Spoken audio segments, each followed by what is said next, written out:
Put a brand new brake shoes on a Toyota Corolla because there was a grinding noise coming out of it. I couldn't figure out what it was. I changed springs, took the shoes out, put them back on.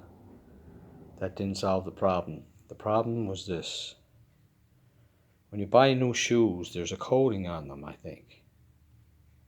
So what I did was I gave it a light sanding on both shoes, on both wheels, and that cured the problem.